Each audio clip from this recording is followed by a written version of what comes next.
To Ukraine now, and at least 16 people have been killed and more than 90 injured overnight in Russian missile and drone attacks across the country.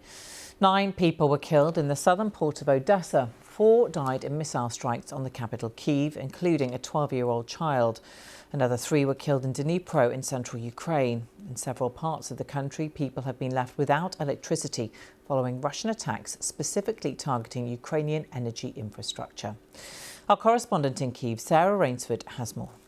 16 civilians who've been confirmed dead by the authorities here in Ukraine. It was a very, very difficult night for people here in this country. The attacks began, the Russian missile and drone attacks began around about 2:30 this morning, and they came in waves. We know from the air forces here that there were around about 700 missiles and drones launched by Russia. Some of them intercepted, but some of them did hit their targets. And whatever Russia was aiming at, certainly residential buildings here have been very, very badly damaged. In Kyiv, in the capital, where a 12-year-old boy was killed, another child and his mother were rescued from the rubble of their home. And there are a number of fatalities, 9 people killed in Odessa, the port city to the south of here, where port infrastructure, it appears, was targeted. But again, people sleeping in their beds were killed and were injured. Dozens of people, more than 90 people injured in this wave of attacks across Ukraine. It is actually one of the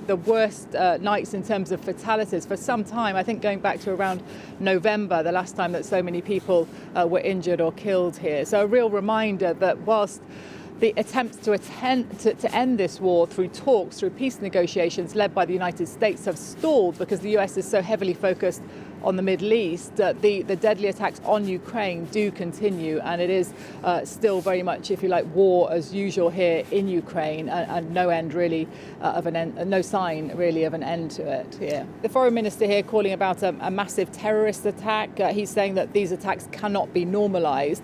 I think what he's doing is underlining the need for pressure to continue on Russia from Ukraine's allies, so particularly economic pressure, and calling for all of those efforts to help Ukraine to be unblocked now. So particularly the 90 billion euro loan that the EU has promised to Ukraine to help prop up its economy, but also to help pay for munitions to help it defend itself here. That was blocked by Hungary. Of course, last weekend we saw Viktor Orban, the Prime Minister there, ousted in elections. And there's a lot of hope here in Ukraine that finally that huge package of EU aid could be coming this way, and Ukraine underlining that it really does desperately need that. But yes, certainly there were Ukrainian drones fired at Russia too overnight. I think 200 reported by the Russian military. They were targeting an oil facility in particular in the south of Russia, and Russian authorities saying that 2 people were killed in those attacks. Sarah Rainsford in Kyiv there.